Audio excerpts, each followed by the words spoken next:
बिस्मिल्लाहिर्रहमानिर्रहीम। अस्सलाम वालेकुम। मैं अक्सर शेख, आप लोगों की केमिस्ट्री की इंस्ट्रक्टर। लास्ट लेक्चर में हमने देखा था वैलेंसी के बारे में, कंपाउंड्स के बारे में, मिक्सचर के बारे में, होमोजीनियस क्या होते हैं, हेट्रोजीनियस क्या होते हैं। आज के लेक्चर में हम स्टार्ट करेंगे अपना लेक्चर। टॉपिक का नाम है empirical and molecular formula in chemistry.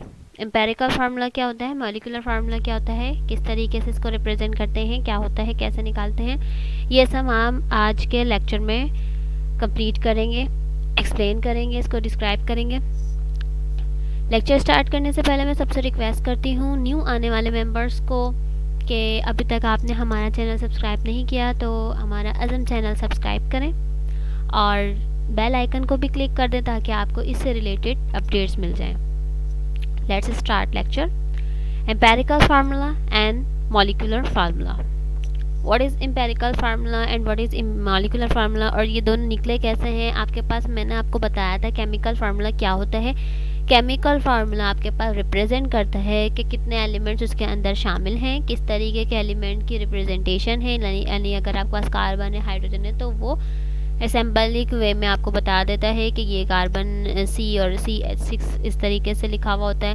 तो बताएगा हमारे पास कार्बन के कितने हैं और रेशो के साथ आपको बताएगा कि हमारे पास हाइड्रोजन कितने हैं। तो वो क्या होता है, आपका एक केमिकल फार्मूला होता है। केमिकल फार्मूला फर्दर डिवाइड हुआ है एम्पेरिकल फार्मूले में और एम्पेरिकल फार्मूले में और मॉलिक्यूलर फार्मूले में। तो हम पहले एक्सप्लेन करते हैं एम्पेरिकल फार्मूला क्या होता है।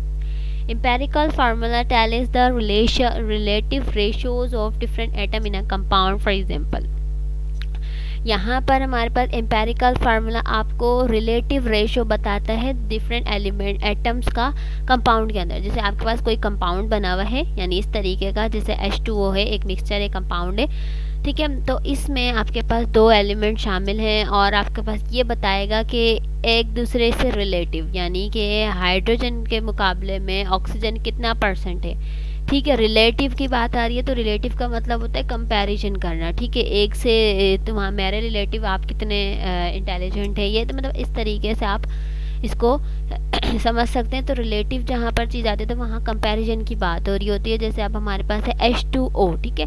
तो यहाँ पर हाइड्रोजन इससे रिलेटिव कितने मतलब रेशो पे है, कितना इसका रेशो है, ठीक है। और ऑक्सीजन इसके मुकाबले में कितना है, तो ये हमारे पास एम्पेरिकल फार्मूले में बताता है, ठीक है। अब यहाँ पर है H2S compound of 2 atom of hydrogen and 1 atom of oxygen. यहाँ पर बता रहे हैं कि भाई H2O जो एक कंपाउंड है जिसके अंदर 2 एटम है हाइड्रोजन के और 1 एटम है ऑक्सीजन का। तो आपके पास इसका जो रेशो निकलेगा वो हमारे पास 2:1 निकल रहा है, ठीक है।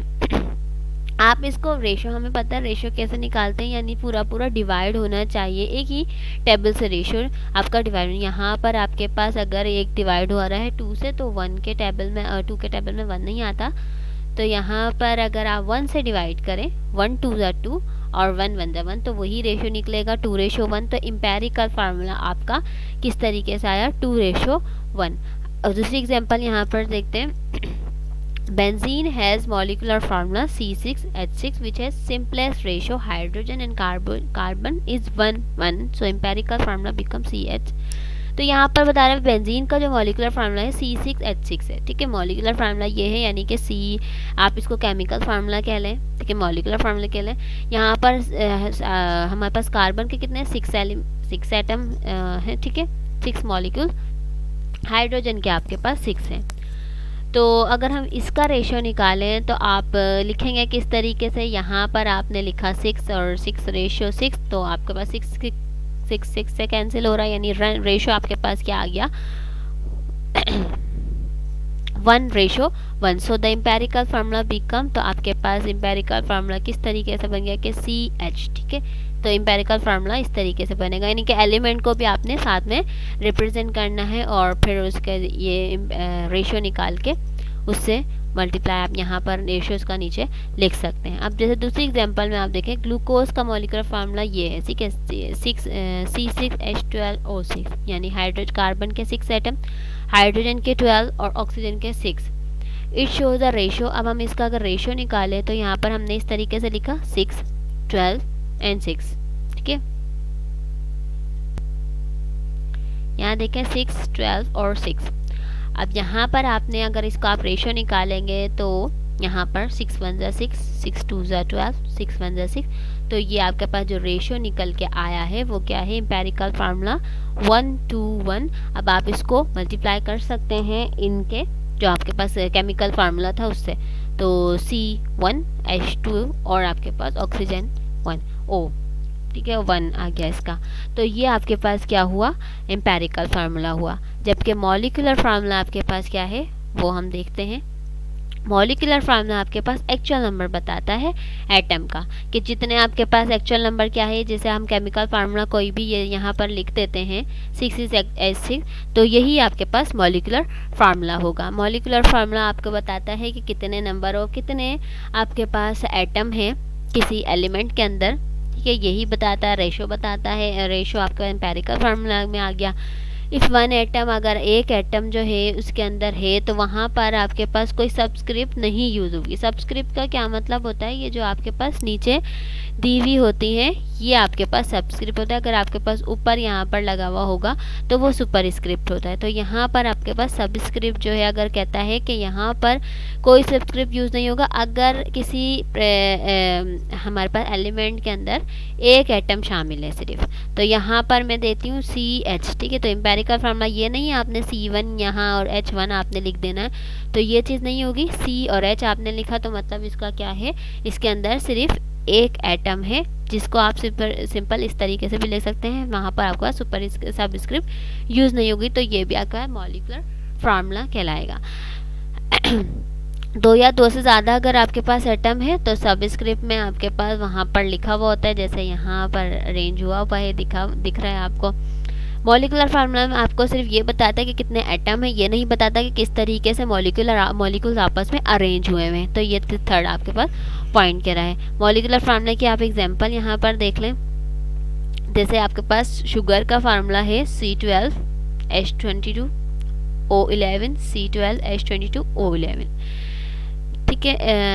यहाँ पर 2 टाइम्स आ गया। यहाँ पर क्या है कि सिर्फ एक टाइम्स है कि सिंपली यहाँ पर कार्बन के एटम बता रहा है, हाइड्रोजन के 22 और ऑक्सीजन के 22, ये डबल आ गया, ये आपके पास नहीं है। सिर्फ एक इतना फार्मूला है कि आपके पास C12H22O11। तो यहाँ पर सिंपल ये बता रहा है, ये आपके पास मॉलिक्यूलर फार्मूला है। मॉलिक्यूलर फार्मूला ये बताएगा कि आपके पास एक्चुअल नंबर ऑफ एटम कितने हैं किसी भी कंपाउंड के अंदर। जबकि एम्पेरिकल फार्मूला आपका रेशो बताता है कि कितना एक दूसरे से कंपैरिजन में आप रेशो निकालते हैं। रेशो निकालना हमें पता है, रेशो कैसे निकालते हैं, तो पूरा एक ही नंबर से आपके पास कैंसिल होना चाहिए, डिवाइड होना चाहिए, तभी आपके पास वो रेशो आ जाता है। तो एम्पेरिकल फार्मूला ये है, जबकि आपके पास मॉलिक्यूलर फार्मूला सिंपल एक एक्चुअल नंबर ऑफ रेशो बताता है। आज के लेक्चर में इतना ही। एम्पेरिकल फार्मूला, मॉलिक्यूलर फार्मूला क्या होता है, केमिकल फार्मूला को फर्दर डिवाइड किया हुआ है और आप निकालेंगे भी इसी तरीके से। अगर कोई आपको कहा दे कि भाई एम्पेरिकल फार्मूला इसको क्या होगा, मॉलिक्यूलर फार्मूला क्या होगा, तो हम इजली निकाल सकते हैं। एम्पेरिकल फार्मूला आपको बस सिंपल रेशियो निकाल के, और मॉलिक्यूलर फार्मूला आपको वैसे ही देख के पता चल जाएगा कि इसका मॉलिक्यूलर फार्मूला क्या है, ठीक है। आगे के लेक्चर में हम देखेंगे नेक्स्ट टॉपिक जो भी हमारे पास होगा। आप जो भी हमारी लेक्चर अगर आपको समझ आया है, पसंद आया, तो आप लाइक करें, शेयर करें और कमेंट में ज़रूर बताइएगा नेक्स्ट लेक्चर के लिए। तब तक अपना ख्याल रखिएगा। अल्लाह हाफिज़।